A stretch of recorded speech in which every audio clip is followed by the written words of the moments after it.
அளவற்ற அருளாளரும் நிகரற்ற பேரன்புடையதுமாகிய எல்லாம் வல்ல அல்லாஹ்வின் திருநாமம் பற்றி ஜும்மாவுடைய உரையை ஆரம்பிக்கிறேன்.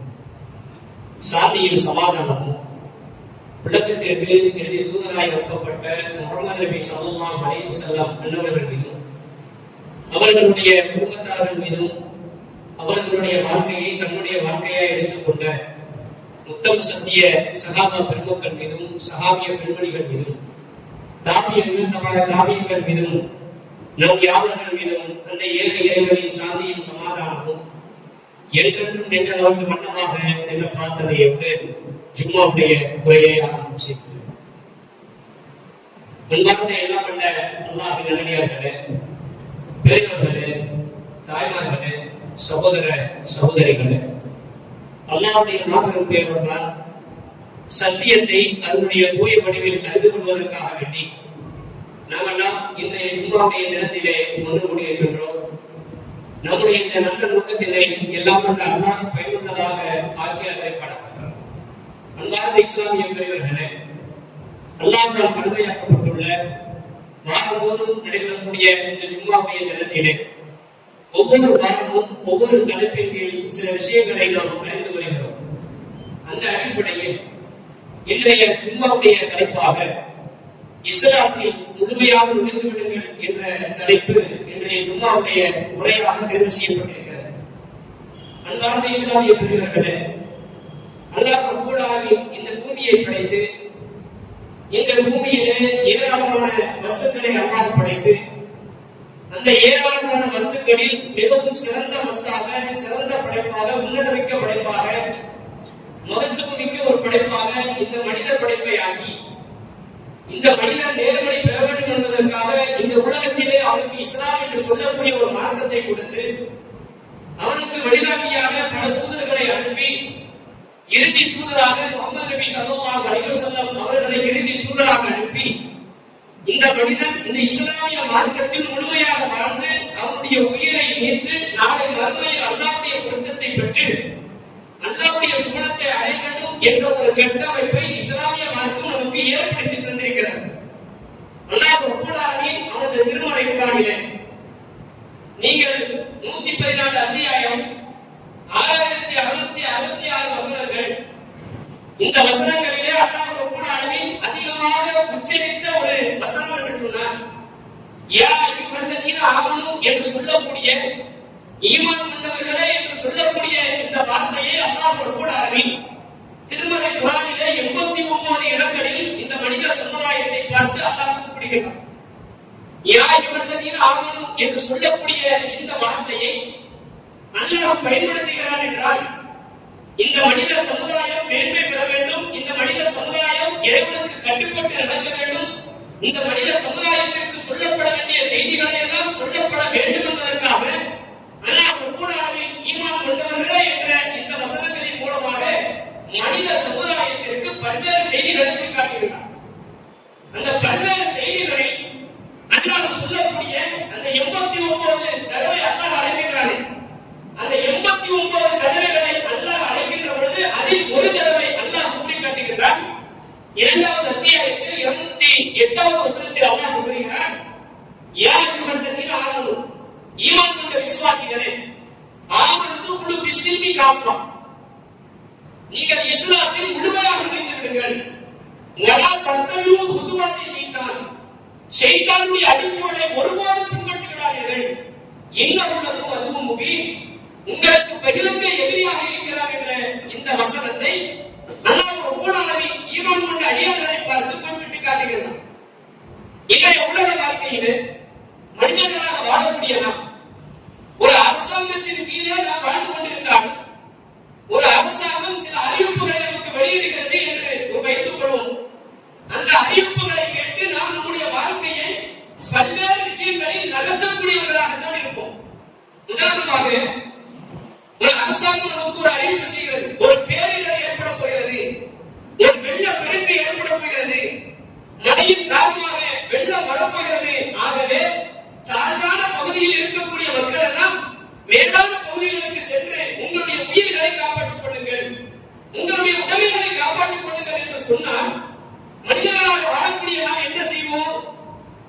அரசாங்கம் அறிவிப்பு செய்திருக்கிறது. மிகப்பெரிய ஒரு வெள்ளம் வரப்போகிறது என்று சொன்ன உடனே தன்னுடைய உயிர்களையும் உடல்களையும் காப்பாற்றிக் கொள்வதற்காக பல்வேறு இடங்களை தேடி செல்லக்கூடிய மக்களாக இருக்கும். இப்படி பல்வேறு அறிவிப்புகளை ஒரு அரசாங்கம் தொடர்ச்சியாக மக்களுக்கு சொல்லிக் கொண்டே இருக்கிறது என்றால் அந்த சொல்லக்கூடிய விஷயங்களை கேட்டு நாம் நம்மை தற்காத்துக் கொள்வோம். ஆனால் அல்லாஹ் ரப்பல் ஆலமீன் அவனது திருமறை குர்ஆனிலே பல விஷயங்களில் அல்லாஹ் கூறியிருந்தாலும் ஈமான் கொண்ட மக்களை பார்த்து அல்லாஹ் கூறுகிறான், ஓ இஸ்லாமிய மக்களே, ஈமான் கொண்ட மக்களே, நீங்கள் இஸ்லாத்தில் முழுமையாக இருந்து விடுங்கள். அரசாங்கம் சொல்லக்கூடிய அறிவிப்புகளை கேட்டு ஆயத்தமாக கூடிய நாம் அல்லாஹ் சொல்லக்கூடிய அறிவிப்பை கேட்டு நாம் பலகீனமான மக்களாக இருக்கிறோம் என்றால் அல்லாஹ் ரப்பல் ஆலமீன் இந்த மனித சமுதாயத்தை எச்சரித்துக் கொண்டே இருக்கிறான். நீங்கள் இஸ்லாத்தில் முழுமையாக நுழைந்து விடுங்கள். நீங்க பெரும்பாலான இஸ்லாமியர்கள் என்ன நினைக்கிறாங்க அப்படின்னா, 5 நேரம் நம்ம தொழுதுட்டோம்னா இஸ்லாமுக்குள்ள முழுமையா உள்ள போயிட்டோம்னு நினைக்கிறாங்க. நாம் நோன்பு நோட்டுவிட்டோம் என்றால் இஸ்லாமுக்கு முழுமையாக நுழைந்து விட்டோம் என்று நினைக்கிறார்கள். நாம் சக்காத்து ஹஜ் உம்ரா போன்ற வழக்க வழிபாடுகளை செய்து விட்டோம் என்றால் இஸ்லாத்தில் அப்படியே ஐக்கியமாக இருக்கும் என்று நினைக்கிறார்கள். இஸ்லாத்தில் முழுமையாக நுழைந்து விடுங்கள் என்றால் உங்களுடைய ஈமானை நீங்கள் பாதுகாத்துக் கொள்ள வேண்டும். உங்களுடைய ஈமானை உறுதிமிக்க ஈமானாக வைத்துக் கொள்ள வேண்டும். எந்த நேரத்திலும் நீங்கள் துன்பங்களை இருந்தாலும் பல்வேறு பிரச்சனைகள் உங்களுக்கு சூழப்பட்டாலும் எந்த நிலைகளில் நீங்கள் இருந்தாலும் எந்த நேரத்திலும் உங்களுடைய ஈமான் உறுதிமிக்க ஈமானாக இருக்க வேண்டும். இந்த மனித சமுதாயத்துக்கு அல்லாஹ் ரப்பல் ஆலமீன் பல்வேறு படிப்பினைகளை எடுத்து காட்டுகிறான். திருமலை குர்ஆனில் நீங்கள் புரட்டி பார்த்தீர்களேயானால் அல்லாஹ் ரப்பல் ஆலமீன் நபி மூஸா அலைஹிஸ்ஸலாம் அவர்களுடைய வரலாற்று நிகழ்வுகளை மனித சமுதாயத்திற்கு ஒரு பாடமாக எடுத்து காட்டுகிறான். எந்த அளவுக்கு என்று சொன்னால், ஃபிரௌன் என்று சொல்லக்கூடிய ஒரு கொடியவன் நபி மூஸா அலைஹிஸ்ஸலாம் அவர்களுடைய மார்க்கத்தை, அல்லாஹ்வுடைய சத்திய கொள்கையை அழிக்க வேண்டும் என்று நினைக்கிறார்.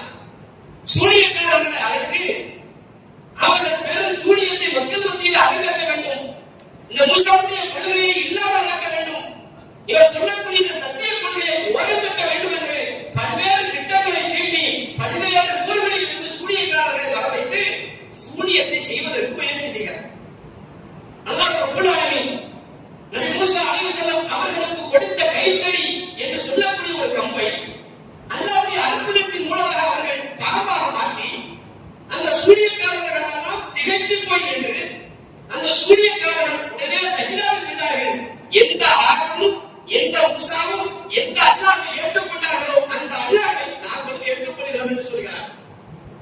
இதற்கு நம்ம பாருங்க, இந்த மூஸாவுக்கும் ஆரமுக்கும் எதிராக ஃபிரௌன் திட்டம் தீட்டி அல்லாஹ்வுடைய மார்க்கத்தை அழிக்க வேண்டும் என்று கூட்டி வந்து அல்லாஹ்வுடைய அற்புதத்தின் காரணமாக அவர்கள் இஸ்லாத்தை ஏற்றுக்கொள்கிறார்கள்.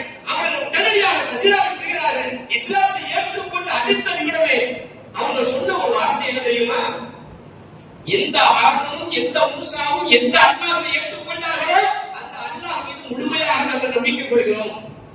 அந்த முழுமையாக அந்த நம்பிக்கை கொண்டு அந்த சத்திய கொள்கையை நாங்கள் ஏற்றுக்கொள்கிறோம் என்று அந்த சூனியக்காரர்கள் சொன்னார்கள் என்று அல்லாஹ் கூறுகிறார். ஃபிரௌன் சொல்றான், உங்களை அழைத்து வந்தவன் நான், சூனியத்தை அரங்கேற்ற செய்பவன் நான். இந்த மூஸாவையும் ஆரோனையும் இல்லாமல் ஆக்க வேண்டும் என்ற திட்டத்தை தான் உங்களை நான் கொண்டு வந்தேன். ஆனால் மூஸாவினுடைய அற்புதத்தை பார்த்துவிட்டு நீங்கள் அவர் என்ன காட்டினாரோ அதை பார்த்துவிட்டு அவருடைய மார்க்கத்தை நீங்கள் ஏற்றுக்கொண்டால் உங்களுடைய குரு அவர்தான் இருப்பார் போல. ஃபிரௌன் சொல்றான், உங்களுடைய குரு அவர்தானா? என்னுடைய அனுமதி இல்லாமல் நீங்கள் எப்படி நீங்கள் சஜிதாவில் விழுவீர்கள்? என்னுடைய அனுமதி இல்லாமல் எப்படி நீங்கள் மார்க்கத்தை ஏற்றுக்கொள்வீர்கள்? உங்களை நான் விடப்போவது கிடையாது. உங்களை ஒரு கை ஒரு மார்கால் மார்கை வாங்க போகிறேன் என்று சொல்கிறார். உடனடியாக இஸ்லாத்தை ஏற்ற அடுத்த நிமிடமே அவர்கள் சொன்ன ஒரு வார்த்தை அல்லாஹ் ரப்பல் ஆலமீன் திருமறை குர்ஆனிலே குறிக்காட்டுகிறார். காலு லன் துஃதியன கலாம அஜானா மினல் பையினா வல்லதி ஃபதரனா ஃபக்ரி மஅந்த காலி இன்னமா தக்ரி ஹாதிஹில் ஹயாத் துன்யா. அதற்கு முஸ்லிமாக மாறியிருந்த சூனியக்காரர்கள் சொன்னார்கள், எங்களை படைத்த இறைவன் மீது சத்தியமாக நாங்கள் சொல்கிறோம், தெளிவான சான்றுகள் எங்களுடைய கண்ணுக்கு முன்னால் நடந்த பின்னரும் நாங்கள் சத்தியத்தை விட உனக்கு ஒருபொழுதும் நாங்கள் முன்னுரிமை தர மாட்டோம். சத்திய வாழ்க்கை இல்லாமல் நாங்கள் முழுமையை ஏற்றுக்கோம். இப்ப ஒரு கை ஒரு கால் மாறி மாறாத போறியா அதுக்கு போ, எங்களை கொல்ல போறியா முன்னிட்டு போ. அவன் இஸ்லாத்தை ஏற்ற அடுத்த நிமிடமே அவனுடைய உள்ளத்தில் அல்லாஹ்வுடைய இந்த சத்திய கொள்கை விளைந்த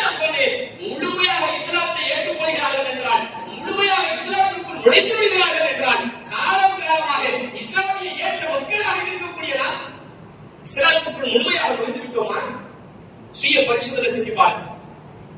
அல்லாஹ்வுடைய தூதர் ஸல்லல்லாஹு அலைஹி வஸல்லம் காலகட்டத்தில் இஸ்லாத்தை ஏற்று வந்த சில சஹாபா பெருமக்கள் இஸ்லாத்தை ஏற்ற அடுத்த நொடியிலே அவர்கள் இஸ்லாத்திற்குள் முழுமையாக ஐக்கியமாகிறார்கள் என்றால் எவ்வளவு பெரிய விஷயம் என்று நீங்கள் பாருங்கள்.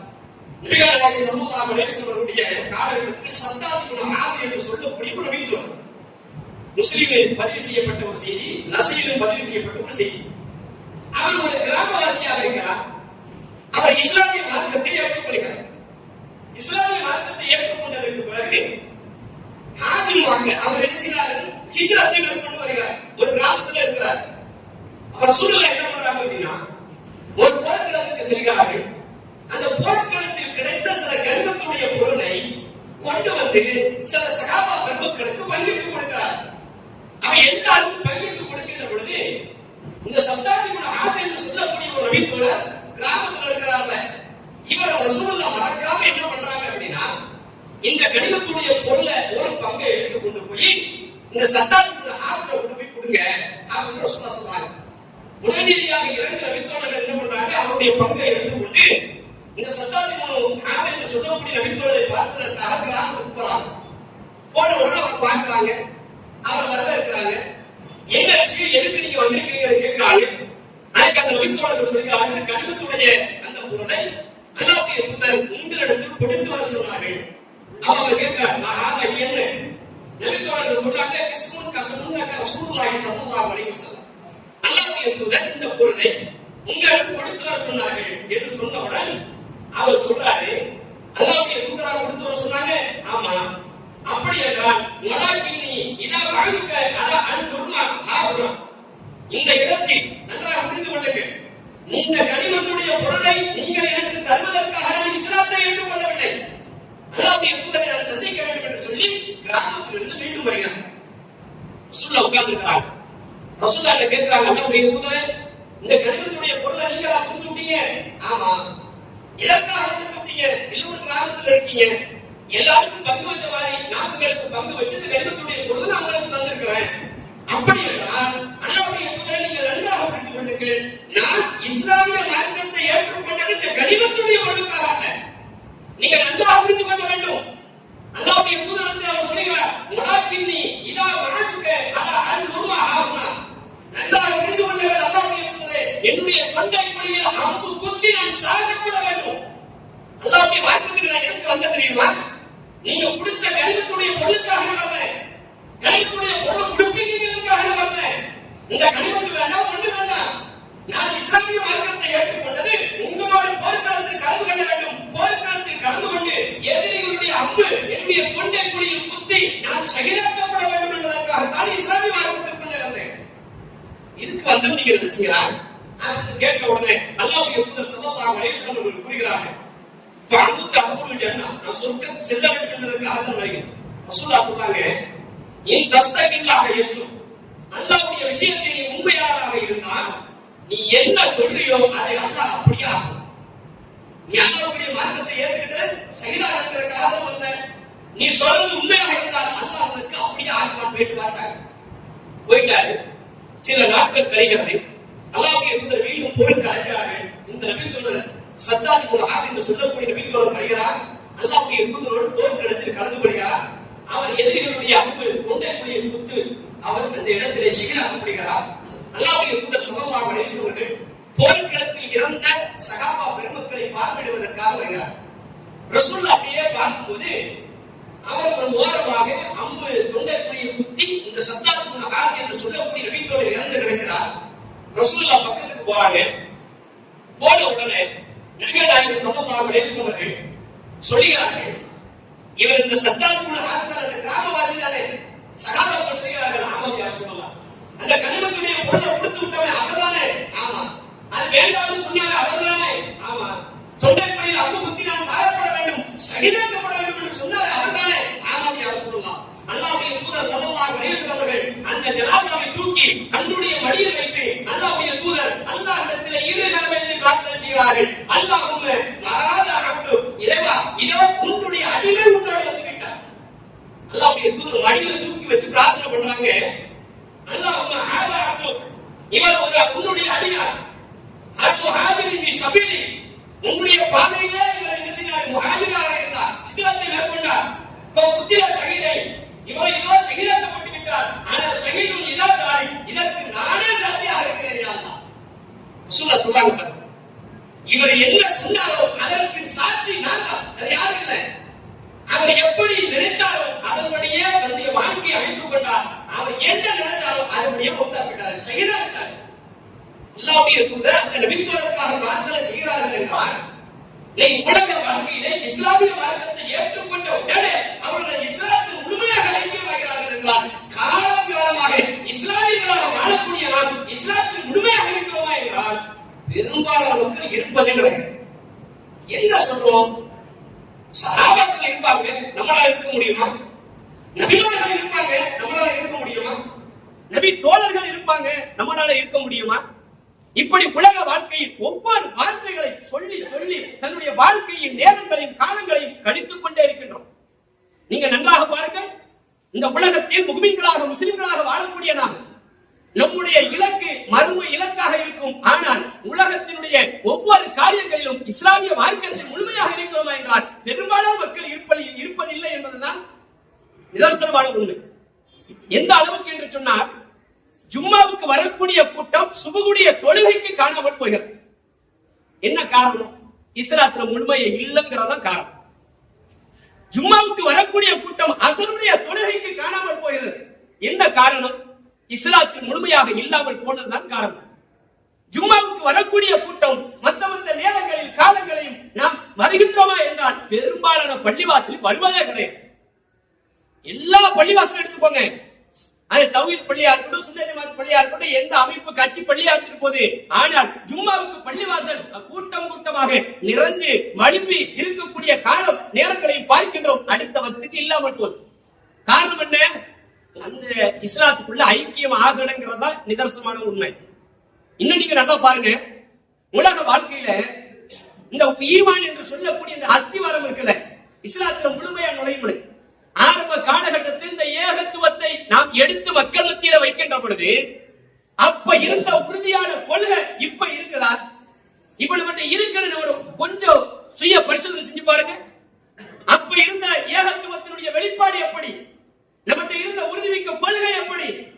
பிற மக்களுக்கு இந்த மார்க்கத்தை எப்படியாவது கொண்டு போய் சேர்க்கணுங்கிற எண்ணம் எப்படி? அன்னைக்கு கூற குட்டாயா இருந்துச்சு, தொழுகைக்கு இடமெல்லாம் இருந்துச்சு, தெற்கல்ல தொழுதோம், மாடக இடத்துல தொழுதுகிட்டு இருக்கிறோம். இன்னைக்கு பலமாடி கட்டடங்களாக பள்ளிவாசல் உயர்ந்து விட்டது. ஆனால் கூற கட்டடத்தில் இருக்கின்ற அந்த ஈமான் இப்போது இல்லாமல் போனதே என்ன காரணம்? இஸ்லாத்தில் முழுமையாக ஐக்கியமாகவில்லை, இஸ்லாத்தில் முழுமையாக நுழையவில்லை. ஒரு சகோதரன் தன்னுடைய சகோதரனை பார்த்து நபிகள் நாயகம் ஸல்லல்லாஹு அலைஹி வஸல்லம் சொன்னார்கள், புன்முறுவலோடு சிரித்தால் நண்பன் சொன்னாங்க. ஒரு சகோதரர் ஒரு முஸ்லிம் மற்றொரு முஸ்லிமை பார்த்து சிரிச்சா நன்மைப்பா, நீ முகத்தை பார்த்து சிரிச்சா தர்மம் செய்த நன்மை. ஆனா இன்னைக்கு உலக வாழ்க்கையில ஒரு முஸ்லிம் மற்றொரு முஸ்லிமை பார்க்கின்ற பொழுது சலாம் சொல்வதற்கு யோசிக்கிறோம், முகத்தை திருப்பி கொண்டு போகிறோம். நீ சலாம் சொல்லி நான் பதிசலாம் இல்லை, நீ சலாம் சொல்லி நான் பதிசலாம் சொல்ற அளவுக்கு என்னுடைய ஸ்டேட்டஸ், எனக்கு இருக்க கௌரவம், எனக்கு இருக்கக்கூடிய பொருளாதாரம், எனக்கு இருக்கக்கூடிய பதவி, மனிதனுடைய ஒவ்வொரு வாழ்க்கையிலும் நன்றாக சிந்தித்து பாருங்கள். இஸ்லாமிய மார்க்கத்தில் நாம் முழுமையாக ஐக்கியமாகிவிட்டோமேயானால் நம்மிடத்தில் மிகப்பெரிய ஒரு விஷயம் என்னவென்னா ஈமான் அதிகரித்துக் கொண்டே இருக்கும். நம்முடைய ஈமான் இருக்குதா? எல்லாம் சொல்றோம், எல்லாம் இருக்குதான், பண்றோம், அது பண்றோம், இது பண்றோம். அப்ப இருந்த ஈமான் இப்ப இருக்கா இல்லை? நபிகள் நாயகம் ஸல்லல்லாஹு அலைஹி வஸல்லம் சொன்னார்கள், ஒரு காலம் வரும், அந்த காலம் கியாமத் நாளுடைய அடையாளமாக இருக்கும். பல்வேறு மக்கள் இஸ்லாமிய மக்கள் மார்க்கத்தை பெருகிக் கொண்டே இருப்பார்கள், பள்ளிவாசல் உருவாகிக் கொண்டே இருக்கும். ஆனால் தொழுவதற்கு ஆளே இல்லாமல் போய்விடும். அப்படிப்பட்ட ஒரு காலம் வந்து அந்த கியாமத் நாளுடைய அடையாளங்கள் அல்லாஹ்வுடைய தூதர் சொன்ன அந்த உண்மை இன்றைய காலகட்டத்தில் இருக்குதா? நபிகள் நாயகம் ஸல்லல்லாஹு அலைஹி வஸல்லம் சஹாபா குறைவான சஹாபாக்கள் இருந்தாலும் உறுதியான சஹாபாக்களை வைத்திருந்தார். பத்ர் யுத்தத்தில் குறைவான சஹாபாக்கள் ஆயிரக்கணக்கான படைகளை எதிர்கொண்டார்கள் என்று வரலாற்றை நாம் பார்த்தோமேயானால் அந்த படைகளை வெற்றி கொண்டது எப்படி? ரசூலுல்லாஹ் தன்னுடைய வாழ்க்கையில் 19 போர்க்களத்தை சந்தித்தார்கள். எல்லா போர்க்களங்களிலும் அவர்களுக்கு தாண்டி மற்ற யுத்தங்களை நீங்கள் புரட்டி பார்த்தீர்களே ஆனால் குறைவான சகாபாக்கள் இருந்தார்கள். ஆனால் இஸ்லாத்தின் முழுமையாக நீங்க உலக வாழ்க்கையில முஸ்லிம்களாக வாழக்கூடிய நாம இஸ்லாத்தின் முழுமையாக இருக்கிறோமா என்றால் பெரும்பாலான மக்கள் இருப்பது இல்லை என்பதுதான் நாம் கண்கூடாக அன்பார்ந்த இஸ்லாமிய பிரியர்கள். மிக நாயகம் ஸல்லல்லாஹு அலைஹி வஸல்லம் காலகட்டத்துல நீங்க நாம் வாழக்கூடிய இந்த வாழ்க்கை இருக்குல்ல, இதை தாண்டி ரசூலுல்லாஹ் காலத்துல நம்ம வாழ்ந்த மாதிரி ஒரு சொகுசான வாழ்க்கை வாழலாம். சஹாபாக்கள் நம்ம மாதிரி இருந்தாங்களா? இல்ல. அழகான பள்ளிவாசல், அழகான விரிப்பு, அழகான பேடு, நல்லா வாய்ப்பு கொடுத்தாங்கன்னா அடுத்து ஏசி, இவ்வளவு பொருளாதாரம் மிகைத்து அழகான ஒரு வாழ்க்கையை வாழ்ந்து கொண்டிருக்கிறோம். ஆனால் சஹாபா பெருமக்கள் தங்களுடைய வாழ்க்கையை எப்படி இஸ்லாமிய மார்க்கத்தோடு ஒன்றிணைத்து வாழ்ந்தார்கள் என்றால், அல்லாஹ்வுடைய தூதர் ஸல்லல்லாஹு அலைஹி வஸல்லம் காலகட்டத்தில் ஒரு பெண்மணி ரசூலுல்லாஹை சந்திக்க வருகிறார். ஒரு பெண்மணி, அந்த பெண்மணி யாரு? உம்மு ருபையா பின்த் பரா என்று சொல்லக்கூடிய ஒரு பெண்மணி. இந்த பெண்மணி ரசூலுல்லாஹை சந்திக்க வந்தாங்க. அவர் ரசூலுல்லாஹ்ட்ட கேட்கிறாங்க, அல்லாஹ்வுடைய தூதரே, உங்களுக்கு ஒரு கேள்வியை எழுப்புவதற்காக தான் வந்திருக்கிறேன். அவர் சொல்றாங்க, நீ யாரு மாப்பிங்க? நான் யாரும் தெரியலையா? தெரியல. நல்லா பாருங்க, எனக்கு தெரியலன்னு சொல்லணும். அந்த நபிட்ட அந்த பெண்மணி சொன்ன உடனே அல்லாஹ்வுடைய தூதர் ஸல்லல்லாஹு அலைஹி வஸல்லம் மறுபடியும் கேட்கிறாங்க, நீங்க யாரு, நீங்க சொல்லுங்க என்று சொன்ன உடனே, உம்மு ஹாரிஸா தெரியுமா உங்களுக்கு? ஹாரிஸா தெரியுமா? ஆமா, ஒரு இடத்துல கலந்து கொண்டாங்க. அந்த ஹாரிஸாவுடைய தாய் தான் நான், அந்த ஹாரிஸாவுடைய அம்மா தான் நான். உம்மு ஹாரிஸா என்று என்னை செல்லமாக அழைப்பார், ஹாரிஸாவுடைய தாய் என்று அழைப்பார். இப்ப எனக்கு என்ன கேள்வி அப்படின்னா, நான் பெற்றெடுத்த மகன் இஸ்லாமிய மார்க்கத்தில் நாங்கள் முழுமையாக தங்களுடைய வாழ்க்கையை நாங்கள் பின்பற்றி வந்தோம். நீங்கள் போர்க்களத்துக்கு அழைத்தீர்கள் என்பதற்காக என்னுடைய பிள்ளையை நான் அனுப்பி வைத்தேன். ஆனால் என்னுடைய பிள்ளை என்னை பராமரித்தார், என்னை பாதுகாத்தார், எனக்கு உணவு கொடுப்பது அவர்தான், என்னுடைய தேவைகளை பூர்த்தி செய்வார். நான் ஒன்றே ஒன்று, எனக்கு கணவர் கிடையாது, என் பிள்ளை மட்டும்தான் எனக்கு மிகப்பெரிய செல்வமாக இருந்தது. நீங்கள் அழைத்தீர்கள் என்பதற்காக, போர்க்களத்தில் கலந்து கொள்ள வேண்டும் என்பதற்காக நான் பெற்றெடுத்த என்னுடைய பிள்ளையை, என்னுடைய மகனை உங்களுடைய நீங்கள் கேட்டதற்காக நான் போர்க்களத்துக்கு அனுப்பி வைத்து விட்டேன். இப்ப என் பிள்ளை அந்த போர்க்களத்தில் செயலாக்கப்பட்டு விட்டான். இப்ப என்னுடைய கேள்வி என்ன அப்படின்னா, என் பிள்ளைக்கு சொர்க்கம் கிடைக்குமா நரகம் கிடைக்குமா சொல்லுங்க. எப்படிப்பட்ட தாய் பாரு. அல்லாஹ்வுடைய தூதரே, சொர்க்கம் கிடைத்துவிடும் என்று நீங்கள் சொன்னால் என் கண்களில் இருந்து ஒரு சொட்டு கண்ணீர் வராது. அதே நேரத்தில் உன்னுடைய பிள்ளை நரகத்தில் இருப்பார் என்று சொன்னால் கண்ணீரை தவிர ஒன்றுமே எனக்கு வராது யார் சொல்லலாம் என்று சொன்னவுடன் அல்லாஹ்வுடைய தூதர் ஸல்லல்லாஹு அலைஹி வஸல்லம் சொன்னார்கள், உம்மு ஹாரிஸா, நீங்கள் கவலைப்படாதீர்கள். அல்லாஹ்வுடைய பொருத்தத்தை பெற்று உங்களுடைய மகன் சுவனத்தில் அல்லாஹ் கொலை செய்வான். அந்த சுவனத்தில் உயர்வான சுவனம் ஜன்னத்துல் ஃபிர்தௌஸ் என்று சொல்லக்கூடிய சுவனத்தில் அல்லாஹ் கொலை செய்வான். போயிட்டு வாங்க. நல்லா பாருங்க, உலகத்தில் இஸ்லாத்துக்குள்ள முழுமையா நுழைஞ்ச அல்லாஹ் சொல்றானா, சஹாபா பெருமக்கள் நுழைந்தார்கள். இஸ்லாமிய சமுதாயத்திற்கு அல்லாஹ் எச்சரிக்கை வைக்கிறார். நாம நுழைந்து இருக்கிறோமா என்றால் நுழையலன்னா ஏதாவது நம்ம சும்மா விட்டுட்டாங்க போயிட்டோம்னா இஸ்லாத்துக்குள்ள ஐக்கியமாயிட்டோம் நம்ம நினைக்கிறோம். நம்மளால ஒரு கற்பனை பண்ணி நினைச்சுக்கிட்டு இருக்க வேண்டியதான். ஆனால் இஸ்லாத்தில் முழுமையாக நுழைய வேண்டும் என்றால் உங்களுடைய ஈமான், உங்களுடைய உறுதியான நம்பிக்கை, உங்களுடைய கொள்கையை நீங்கள் சரி செய்யாத வரை அல்லாஹ் சரி செய்யும். நம்முடைய வாழ்க்கையில நம்முடைய குடும்பங்கள், நம்முடைய சொந்த பந்தங்கள், நம்முடைய மனைவி மக்கள், நம்முடைய அண்டை வீட்டுக்காரர்கள், நம்முடைய நண்பர்கள், இவர்களுடைய விஷயத்தில் அல்லாஹ்வுடைய மார்க்கத்தை எப்படி கொண்டு போய் சேர்க்கிறோம்? நான் தௌஹீதா வளர்ந்திருக்கிறேன், என் மனைவி வளர்க்கல. நான் தௌஹீதா வளர்ந்திருக்கிறேன், என் பெத்த பிள்ளை வளர்க்கல. நான் தௌஹீதா வளர்ந்திருக்கிறேன், என் அண்டை வீட்டுக்காரர்கள் வளர்க்கல. நான் தௌஹீதா வளர்ந்திருக்கிறேன், என் தாய் தகப்பனுக்கு வளர்க்கல. சொல்லல. அல்லாஹ் சொல்றானே, யா அய்யுஹல்லதீன ஆமனூ, ஈமான் கொண்ட விசுவாசிகளுக்கு அன்ஃபுஸிக்கும் வ அஹ்லீக்கும் உங்களை உங்களுடைய குடும்பத்தாரை நரக நெருப்பிலிருந்து பாதுகாத்துக் கொள்ளுங்கள். மனிதனுடைய வாழ்க்கையில நன்றாக நீங்கள் புரிந்து கொள்ளுங்கள், இஸ்லாத்தில் முழுமையாக நீங்கள் ஐக்கியமாகாத வரை அல்லாஹ்வுடைய வெற்றி உங்களை நோக்கி வராது. நாளை மறுமையில் நீங்கள் வெற்றி பெற முடியாது. அல்லாஹ்வுடைய தூதர் ஸல்லல்லாஹு அலைஹி வஸல்லம் அருமை சஹாபா பெருமக்களுக்கு சொன்ன ஒரே ஒரு செய்திதான், நீங்கள் ஈமானுடைய விஷயத்தில் எப்பொழுது நீங்கள் பலகீனம் அடைகிறீர்களோ அப்பொழுது நீங்கள் தோல்வி அடைந்து விடுவீர்கள். எப்பொழுது ஈமானுடைய விஷயத்தில் பலமாக இருக்கிறீர்களோ அப்பொழுது அல்லாஹ் உங்களுக்கு வெற்றியை கொடுத்துக் கொண்டே இருப்பான். நீங்க அந்த அடிப்படையில் உங்களுடைய உள்ளத்தை வச்சுக்கணும். இஸ்லாத்தில் முழுமையா உழைக்கலாம், அதுக்கு அர்த்தம் தான் நம்முடைய ஈமான சுய பரிசோதனை செய்யறது, நம்முடைய ஈமான பலகீனமான இருக்கக்கூடிய ஈமான பலப்படுத்துவது. ஒவ்வொரு வாரம் வெள்ளிக்கிழமை சும்மாவுடைய முறையிலே ஒரு தலைப்பு தேர்வு செய்யப்பட்டு மக்கள் மத்தியில் பிரச்சாரம் செய்யப்படுகிறது என்றால் உங்களை மக்களுக்கும் பேசுற எங்களுக்கும் உள்ளத்தை சீரமைத்துக் கொள்வதற்காகத்தான் இது பயம். சும்மா நேரம் கிடையாது. நேரம் எடுத்து சொன்னாங்க. அல்லாஹ் பத்தி, அல்லாஹ்வுடைய தூதரை பத்தி, மார்க்கத்தை பத்தி, சத்திய கொள்கையை பத்தி மக்களுக்கு பிரச்சாரம் செய்ய வேண்டும் என்பதற்காக வெள்ளிக்கிழமையை தேர்வு செய்து சும்மாவுடைய சட்டத்தை அல்லாஹ்வுடைய தூதர் உருவாக்கினார்கள் என்றால் நாம் சரி செய்து கொள்வதற்காக நேரம் கொடுக்காத. அல்லாஹ் இஸ்லாமிய பிரியர்களே, இன்னைக்கு உலக வாழ்க்கையில் உங்களிடத்தில் இருக்கக்கூடிய பரட்டு கௌரவத்தை தூக்கி எறியும். ராத்திரி படுத்துட்டு விடிய காலையில் எந்திக்கிறது நிச்சயம் இல்லாத உலக வாழ்க்கையில இன்னைக்கு நம்மகிட்ட இருக்க ஆணவோ அகம்பாவம் திமுரு தலக்கணம் பணத்தாசை பதவி வெறி மோகம் எப்படிப்பட்ட ஒரு சூழ்நிலைக்கு நம்ம தள்ளப்பட்டுவிட்டோம். பக்கத்துல இருக்கக்கூடிய அண்டை மாநிலம் வயநாடு என்று சொல்லக்கூடிய ஒரு நாட்டுல ஒரு ஊர்ல 3 கிராமங்கள் ராத்திரி அழைப்பு கொடுத்தார்கள். மக்களே விழிப்புணர்வோடு இருங்கள், மக்களே நீங்கள் எச்சரிக்கையாக இருங்கள் என்று பள்ளிவாசலில் இமாம் பள்ளிவாசலுடைய கூம்பு வழிகாட்டில மைக்கிலே அழைத்து கொண்டாரு. இந்த மக்களுடைய காலம் சொன்ன ஆளு இதுதான் வாழ்க்கை. அரசன் நன்று கொள்வார், தெய்வம் நின்று கொள்ள வேண்டும் ஒரு பழமொழி சொல்வாரு. இன்னைக்கு பழமொழி எப்படி ஆயிடுச்சு தெரியுமா? அரசன் நன்று கொள்வார், தெய்வம் நின்றுதான் கொள்ளாது, ஸ்பாட்லயே அறியும். உங்களுடைய ஈமானுக்கு சரி செய்யாத வரை அல்லாஹ் கூடாது விட்டுக்கொண்டே இருப்பான். புடிச்சுட்டாவும் வச்சுக்கோங்க. இந்த பத்தி சிறப்பிக்க வசதி உங்களுடைய பிடி அல்லாஹ்வுடைய பிடி மிக கடுமையாக இருக்கும். அந்த பிடியை பிடித்தால் என்ன என்பதை நாம் புரிந்து கொள்ள வேண்டும். பக்கத்தில் இருக்கக்கூடிய அண்டை மாநிலம் வயநாட்டு பகுதியில் அந்த மக்கள் நினைச்சிருப்பாங்களா? ராத்திரி சில பேர் பகல்ல ராத்திரி 1:30 மணிக்கு வந்த நிலச்சரிவு பகல்ல வந்திருந்தா நல்லா இருக்குமே, பகல்ல வந்திருந்தா எப்படியாவது காப்பாற்றிருப்பாங்கல்ல, எப்படியாவது தப்பித்திருப்பாங்கல்ல, அல்லாஹ்வுக்கே கேட்கணும். நபிகள் நாயகம் ஸல்லல்லாஹு அலைஹி வஸல்லம் சொன்னார்கள், திடீர் இது போன்ற பேரிழப்புகள் ஏற்பட்டால் அந்த நேரத்தில் இன்னா லில்லாஹி வ இன்னா இலைஹி ராஜிஊன் என்று சொல்லிவிட்டு கலந்து சென்று விட வேண்டும். ஆனால் அதன் மூலமாக நான் படிப்பினை எடுத்துக்கொள்ள வேண்டும். ஆயிஷா ரலியல்லாஹு தஆலா அவர்கள் கேட்கிறாங்க, அல்லாஹ்வுடைய தூதரே, ஒரு சமுதாயத்தை அல்லாஹ் அழிக்க நாடினார். நல்லவர்கள் இருப்பார்கள், கெட்டவர்கள் இருப்பார்கள். கெட்டவர்களை அல்லாஹ் அழிக்கிறார் என்றால் அது தப்பில்லை. அவன் உலகத்தில் 10 பைசா பிரயோஜனம் இல்லை. அவன் படைச்சு அல்லாஹ்வுக்கு செய்ய வேண்டிய கட்டளைக்கு மாறு செஞ்சு கொண்டிருக்கிறான். அவன் உயிரோடு இருந்தால் என்ன, இல்லாம போனா என்ன, அவனை அல்லாஹ் அழிக்கிறான், பிரச்சனை இல்லை.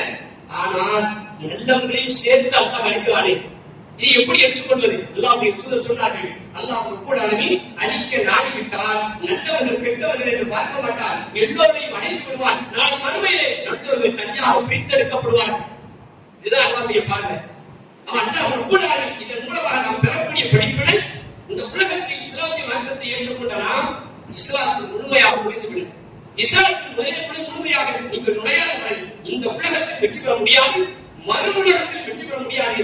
ஆகையால் அல்லாஹ் ரப்பல் ஆலமீன் எச்சரிக்கையாக இருக்கின்றார். யார் உள்ளத்தில் ஆமனும் ஈமான் கொண்ட விசுவாசிகளே, ஆமனு ஒரு விஷயம் காப்பா, நீங்கள் இஸ்லாத்தில் முழுமையாக நுழைந்து விடுங்கள். வலாத்தத்தனு ஹுத்வாதி ஷைத்தானுடைய அடிச்சுவடை ஒருபோதும் பின்பற்றி விடாதீர்கள். இன்னவனுக்கும் அதுவும் முக்கியம். அவன் பகிரங்க எதிரியாக இருக்கிறான் என்று அல்லாஹ் ரப்பல் ஆலமீன் உங்களுக்கு எச்சரிக்கை விடுக்கின்றார். இந்த எச்சரிக்கையை நாம் படிப்படியாக எடுத்துக்கொண்டு இஸ்லாத்தில் முழுமையாக நுழைவதற்குண்டான வழி என்னவோ அதை தேர்ந்தெடுத்து நம்முடைய வாழ்க்கையை பின்பற்றி இறக்கக்கூடிய மக்களால் மாறுதல்.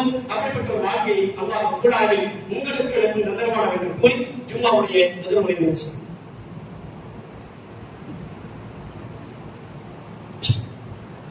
அல்ஹம்துலில்லாஹ் ரப்பில் ஆலமீன் வஸ்ஸலாத்து வஸ்ஸலாமு அலா முஹம்மதின் வ அலா ஆலிஹி வ ஸஹ்பிஹி அஜ்மஈன். அன்பார்ந்த சகோதரர்களே, ஜும்மாவுடைய முதல் முறையிலே இஸ்லாத்தை முழுமையாக நுழைந்து விடுங்கள் என்ற தலைப்பு தேர்வு செய்யப்பட்டு சில செய்திகளை நாம் பார்த்தோம்.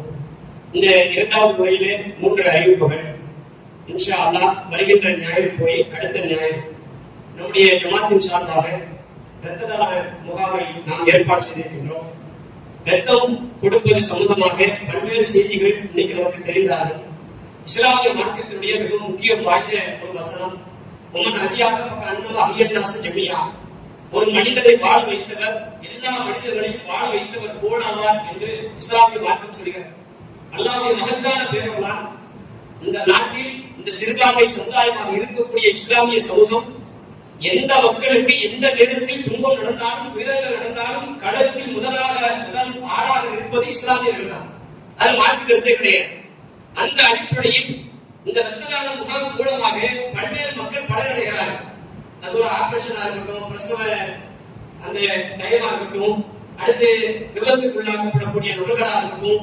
அந்த அடிப்படையில நம்ம உடம்புல இருக்கக்கூடிய ரத்தம் வந்து நாம கொடுப்பதன் மூலமாக அது நன்மைகள் தான் என்ன செய்து ஆகப்படுகிறது. நாம கொடுத்த ஒரு 6 மணி நேரத்துல அந்த ரத்தம் மீண்டும் புதுப்பிக்கப்படுகிறது. அல்லாஹ் தான் வச்சிருக்கான், ஒரு மூத்து மாதிரி வச்சிருக்கான். அவன் நாம உடம்புல இருக்கக்கூடிய ரத்தங்களை நாம கொடுத்து உதிரம் கொடுத்து உயிரை காப்போம் என்ற அடிப்படையில் அல்லாஹ்வுடைய இந்த வசனத்தின் பிரகாரம் பல உயிர்களை காப்பாற்றக்கூடிய இந்த இரத்த தான முகாம் வருகின்ற ஞாயிறு போய் அடுத்த ஞாயிறு பெண்கள் மகளிர் கல்லூரியில் வைத்து இன்ஷா அல்லாஹ் நம்முடைய டவுன்களின் சார்பாக நடைபெற இருக்கிறது. அந்த ரத்தம் கொடுக்கக்கூடிய சகோதர சகோதரிகள் நிர்வாகிகள் வெளியே இருப்பாங்க. உங்களுடைய போன் நம்பர், உங்களுடைய பிளட் குரூப் என்ன, உங்களுடைய பெயர், இந்த 3ஐயும் இன்ஷா அல்லாஹ் நீங்க பதிவு செய்வீர்களான உங்களை அழைத்து இன்ஷா அல்லாஹ் என்ன செய்வாங்க, அந்த ரத்த தான முகாமில் நீங்க கலந்து கொள்ளலாம். இது முதலாவது அறிவிப்பு. இரண்டாவது அறிவிப்பு என்ன விஷயம் என்று சொன்னால், சென்ற நாடாளுமன்றத்திலே வக்ஃப் வாரிய சட்டம் என்று சொல்லக்கூடிய ஒரு சட்டத்தை இந்த இந்திய திருநாட்டில் இருக்கக்கூடிய சென்ட்ரல் பாசிச கும்பல் இஸ்லாமியர்களுக்கு எதிராக தொடர்ச்சியாக ஒவ்வொரு சட்டங்களையும் கையெழுத்துக் கொண்டிருக்கிறார். அந்த ஒரு சட்டம் தான் வக்ஃப் வாரிய சட்டம் என்று சொல்லக்கூடிய ஒரு சட்டம். இந்த சட்டம் அமலுக்கு வந்தது என்று சொன்னால் பல்வேறு பிரச்சனைகளுக்கு உள்ளாக்கப்படக்கூடிய ஒரு நிலை உருவாகும்.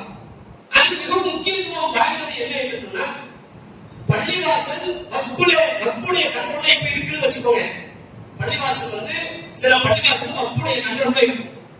இப்ப இந்த வக்ஃப் திருத்த சட்டத்தை கொண்டு வந்தாங்க அப்படின்னா பிற மதத்தவர்களை இந்த பள்ளிவாசல் நிர்வாகிகளாக ஆக்குவார். பிற மதத்தவர்கள் பள்ளிவாசல் நிர்வாகிகளாக ஆகும்போது அந்த சொத்துக்கள் என்னவெல்லாம் இருக்கிறதோ அந்த சொத்துக்களை எல்லாம் எடுத்து இந்த செல்பரிவார கும்பல் திட்டமிட்டு ஆக்கிரமிப்பு செய்யக்கூடிய ஒரு அவலநிலை இருக்கும். ஆனா இந்த நாடாளுமன்றத்திலே இந்த செல்பரிவார பாசிச கும்பல் இந்த வக்ஃப் வாரிய திருத்த சட்ட மசோதாவை அமல்படுத்த வேண்டும் என்று துடியாய் துடித்துக் கொண்டிருக்கிறார்கள். அதை தாண்டி இந்த இந்திய திருநாட்டிலே இஸ்லாமியர்கள் 78வது சுதந்திர தினத்தை நாம் கொண்டாடினாலும் இந்த 78 ஆண்டுகள் சுதந்திர தினத்தை கொண்டாடுவதற்கு முதன்மை பெற்றவர்கள் இஸ்லாமியர்கள் தான் என்பதில் யாரும் மறுக்க முடியும். இந்த நாட்டிலே பல தியாகங்கள் செய்தவர்கள் இஸ்லாமியர்கள். ஏன்னா நம்முடைய உடம்புல அல்லாஹ் எப்படி இருக்கிறாங்க, இறக்க குணம் ஒன்று இருக்கும். அந்த இறக்க குணம் ஒரு லிமிட். இந்த நாட்டுக்கு எதிராக களம் காண்பா என்றால் எங்களுடைய குணம் மாறி எதிரிகளை வீழ்த்தக்கூடிய ஒரு குணமாக மாறும். அந்த அடிப்படையில் தான் இந்த இந்திய திருநாட்டில் வெள்ளக்காரனிலிருந்து சுதந்திரத்தை பெற்றது இந்த இஸ்லாமியர்களுடைய பங்கு மிகப்பெரிய ஒரு பங்கு. 2-3 தினங்களுக்கு முன்னால் ஒரு கல்லூரியில் தமிழக ஆளுநராக இருக்கக்கூடிய பாசிச கும்பலை சேர்ந்த ஆர்.என். ரவி என்பவர் ஒரு மேடையிலே சொல்கிறார், இந்த நாட்டிலே இந்திய திருநாட்டில் சுதந்திரத்திற்காக பாடுபட்டவருடைய தியாகிகளை பற்றி நீங்கள் பள்ளிக்கூடத்தில் சொல்லுங்கள் என்று சொன்னால் நம்ம வரவேற்போம். நம்மள சொல்ல மாட்டோம். ஒரு காலத்தில் பிற மக்கள் யாரெல்லாம் கலந்துக்கிட்டாங்க அவங்கள சொல்லுவாங்க. ஆனா ஆர்.என். ரவி என்ன சொன்னா தெரியுமா, காலேஜ்ல இந்த ஸ்கூல் ப்ரோக்ராம்ல இந்த திருநாட்டில் 78வது சுதந்திர தினத்தை முன்னிட்டு ஒவ்வொரு பள்ளிக்கூடத்திலும் இந்த நாடு பிரித்ததற்கு யார் காரணம் என்பதை விளக்க வேண்டும் என்று சொல்லுங்க. எப்படி பாசிச சிந்தனை யாரால் இந்த நாடு பிரிக்கப்பட்டது அப்படிங்கிறத நீங்க விளக்குங்க அப்படின்னு சொல்லி அவர் பேசுறார். இப்படி தொடர்ச்சியாக ஒவ்வொரு நடவடிக்கைகளும் செல்பரிவார கும்பலுடைய ஒவ்வொரு திட்டங்களும் இஸ்லாமியர்களுக்கு எதிராக தொடர்ச்சியாக இருந்து கொண்டிருக்கிறது. இந்த தருணத்தில் இஸ்லாமியர்களாக இருக்கக்கூடிய நாம் இஸ்லாத்தின் முழுமையாக இருப்போமையானால் நிச்சயமாக அல்லாஹ் கூடாது நமக்கு வெற்றியை தருவான். இது 2வது செய்தி. 3வது செய்தி, இந்த இஸ்லாத்தின் முழுமையாக இல்லை என்பதற்கு ஒரு உதாரணமாக ஜும்மா ஆரம்பிப்பதற்கு முன்னால் அந்த சகோதரர்கள் ஜும்மா ஆரம்பிப்பதற்கு பின்னால் அந்த சகோதரர்கள் யார்? நிறைய சகோதரர்கள் வெளியே இருக்கிறீங்க, பாதிகள் கொலாமரிப்பீங்க, தொழுவதற்கு இடம் இழப்பீங்க. ஆனா அந்த சகோதரர்கள் முன்னால் ஏன் வரவில்லை என்றால் இஸ்லாத்தின் முழுமையாக ஐக்கியமாகவில்லை என்பதுதான் யதார்த்தம். அப்படி நல்லா புரிஞ்சுக்கோங்க. இந்த மார்க்கம் என்பது நம்ம அத்தா நம்ம பாப்பா இந்த மார்க்கத்துல இருந்தார், பாப்பாவோட பாப்பா மார்க்கத்துல இருந்தார், அவருக்கு பாப்பா இருந்தார். இந்த 3 தலைமுறையாக நம்ம இஸ்லாத்துல இருக்கோம். இப்ப நாம இருக்கோம், நம்ம பெத்த புள்ள நம்ம பேர இருப்போம். இப்படியே நம்ம காலத்தை கழிக்க வேண்டும் என்று நீங்கள் நினைத்தால் இந்த மார்க்கம் என்பது அல்லாஹ்வுடைய மார்க்கம். இந்த மாதிரி இஸ்லாம் இது அல்லாஹ்வால் அங்கீகரிக்கப்பட்ட மார்க்கம். இந்த மார்க்கத்தை ஏற்றுக்கொண்ட ஒவ்வொரு இஸ்லாமிய ஆண்களும் பெண்களும் இஸ்லாமிய மார்க்கத்தில் முழுமையாக நுழைய வேண்டும். அந்த முழுமையாக நுழைவது என்பது என்றைக்கு ஜும்மாவுடைய நாளில் இன்றைக்கு ஜும்மாவுடைய நேரங்களில் வாழ்வு சொல்லப்படுவதற்கு முன்னால் ஒட்டுமொத்த இஸ்லாமிய சமூகமும் பள்ளிவாசலுக்குள்ளே நுழைகிறதோ அப்பொழுதுதான் இஸ்லாத்தின் முழுமையாக ஐக்கியமாகிவிட்டார்கள் என்பதாக நாம் புரிந்து கொள்ள முடியும். அன்பார்ந்த இஸ்லாமிய பெரியவர்களே, ஜும்மாவுக்கு வரக்கூடிய கூட்டம் அசருடைய தொழுகைக்கு ஜும்மாவை போன்று எப்பொழுது கூட்டம் அதிகமாக இருக்கிறதோ அப்பொழுதுதான் இஸ்லாத்தின் முழுமையாக நுழைந்து விட்டார்கள் என்பதாக நாம் புரிந்து கொள்ள முடியும். அன்பார்ந்த இஸ்லாமிய பெரியவர்களே, அல்லாஹ் நமக்கு கொடுத்த இந்த அவகாசத்தை சரியாக பயன்படுத்துவோம். சரியாக பயன்படுத்துவையானால் அல்லாஹ்வுடைய உதவி, அல்லாஹ்வுடைய கருணை, அல்லாஹ்வுடைய மிகப்பெரிய பேரன்பு எல்லா காலங்களிலும் எல்லா நேரங்களிலும் இந்த இஸ்லாமிய சமூகத்துக்கு கிடைத்துக் கொண்டே இருக்கும். அப்படிப்பட்ட ஒரு நன்மையை நாம் செய்யக்கூடிய நன்மைகளாக அல்லாஹ் ரப்பல் ஆலமீன் ஆக்கி நம் செய்யக்கூடிய செயல்கள் மூலமாக அல்லாஹ் புரிந்து கொண்டு அல்லாஹ் ரப்பல் ஆலமீனுடைய உயர்தரமான சோழத்தை நமக்கு வழங்க வேண்டும் என்று கூறி இந்த தருணத்தில் துஆ செய்வதாக என்னுடைய உரையை நிறைவு செய்கிறேன். அஸ்ஸலாமு அலைக்கும் வரஹ்மத்துல்லாஹி வபரகாத்துஹு.